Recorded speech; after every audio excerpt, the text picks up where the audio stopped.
This is Marco Island, sometimes called Florida's last frontier. Over 2,000 years ago, it was inhabited by Calusa Indians who left enormous shell mounds as monuments.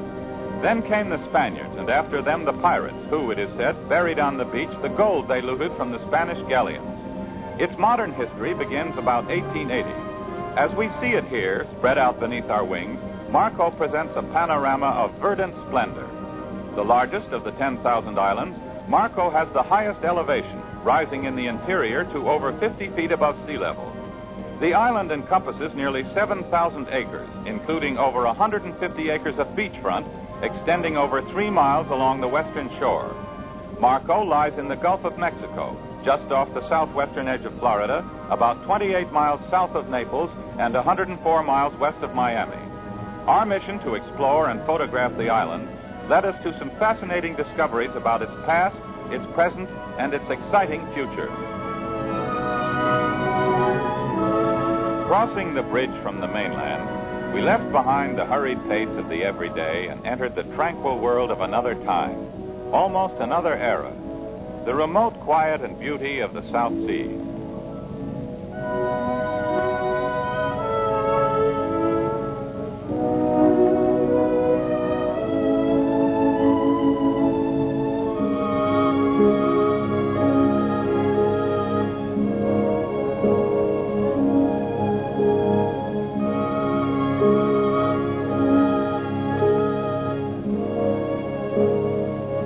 Our first goal was Marco's magnificent Gulf Beach, stretching for 3 miles in a graceful crescent of sparkling white sand.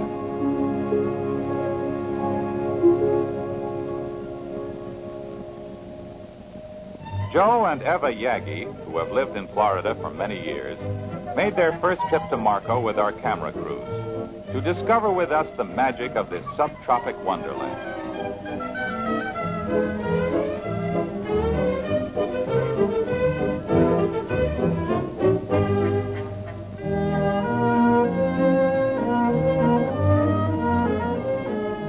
Shells by the millions wash up on Marco's beach. Occasionally, a rare specimen turns up, and the youngsters who live on Marco can usually spot it. The young man describing the shell to the others is an island boy who has learned the history and lore of Marco from his dad, and he took great pride in helping us.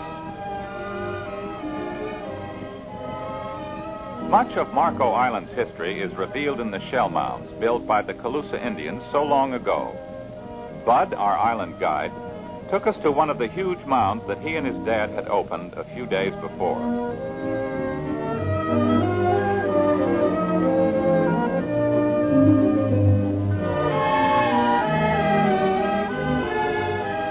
Some of these mounds cover an area of 25 to 30 acres to a depth of almost 30 feet. The Indians who piled up these shell heaps must have existed almost entirely on shellfish. Not just shells are found, but bits of weapons and pottery have been uncovered. Bud told us the pottery could be of Spanish origin. Some of the extremely rare items are now on display at the University of Pennsylvania Museum.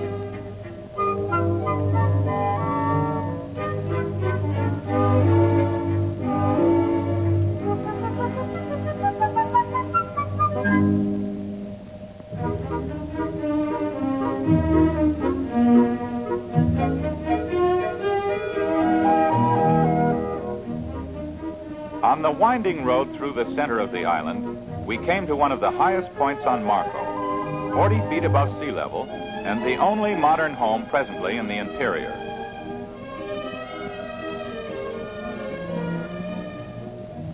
The view from this isolated spot was breathtaking. Continuing our exploration on foot, we stopped to sample an island fruit called cocoa plum.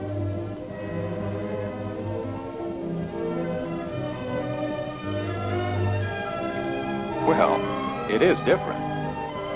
We came upon the vivid berries of the French mulberry plant. We found coffee plants growing wild with the bean blossoming to nut brown goodness. The dainty periwinkle. the bristling cactus, the lovely spirea,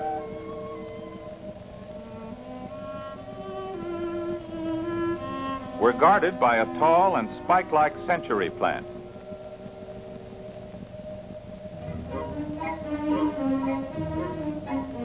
In the heart of the island, we came upon a tremendous live oak, supporting in its topmost branches a variety of wild orchids and resurrection ferns.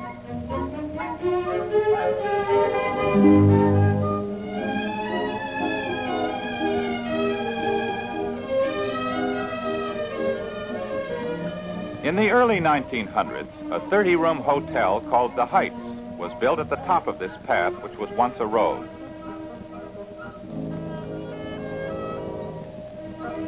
All that remains are a few of the foundation blocks. How's that for a room with a view?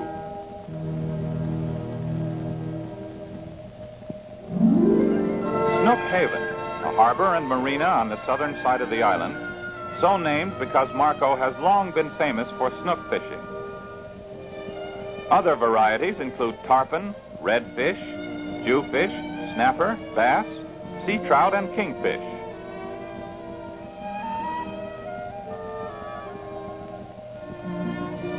On the north shore, there is a marina and motel called Snook Hole, and it was from here that we decided to try our luck.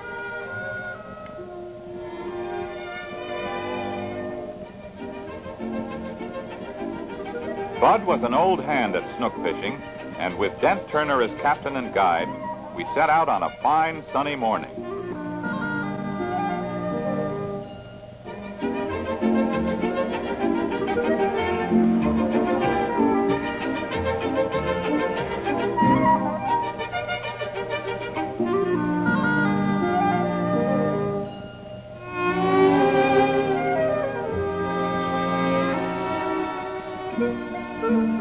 Joe and Eva had fished before, but never in these waters. Eva gets her first strike.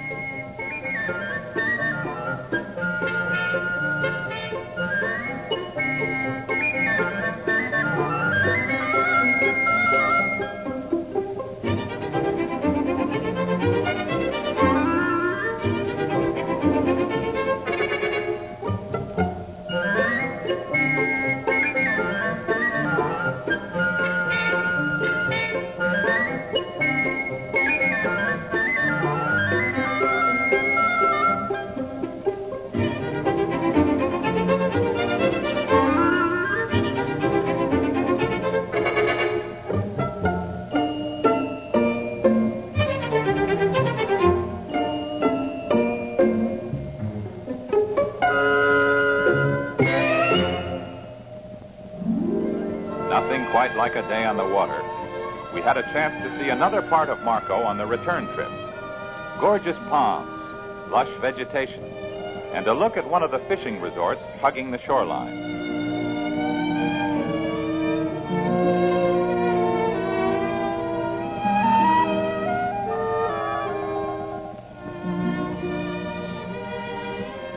Then back to the dock at Snook Hole Motel.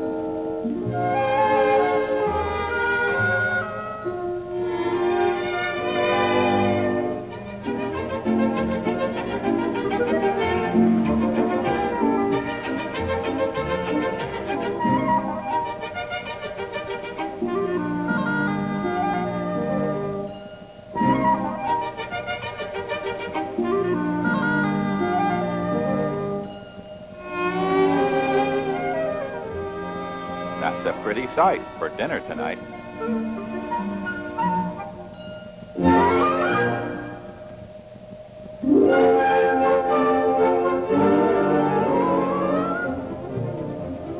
Recently, a new era has begun. Great earth movers are changing the face of Marco, changing the pace, moving to a new concept of the future. The making of this beautiful subtropic island into the most amazing project ever imagined. Retaining all the charm of a South Sea Island paradise with the added enchantment of a luxurious resort design. This is the Marco Island headquarters of Florida's famous Mackle Brothers, whose daring and imagination is creating a new future for Marco Island. Come with us again over Marco's magnificent beach, stretching for 3 miles in a lazy crescent of sparkling white sand. Now, see it as it will be, as we take to the air and fly over this sensational 3-dimensional model, constructed with absolute detail to show the Marco of the future. But no model can do justice to the beauty of the area. Every street and park and boulevard built to the exact scale of the master plan. Now, as we approach the geographic center of the island, we begin our descent to an artist's conception of Marco's own telephone exchange, now under construction. Now, as if over the beach, we see far below the sumptuous motel already begun, and here, as it will be when completed. To the north and near the planned new causeway, a second entrance to Marco, is the site of the Marco Island Yacht Club, gracious in design and perfectly located. This, then, is a glimpse of the future of Marco. Here in this wide and wonderful world of sand and sea and sky will be the new Marco Island. Joe and Eva find the fun and beauty sufficient for today's enjoyment.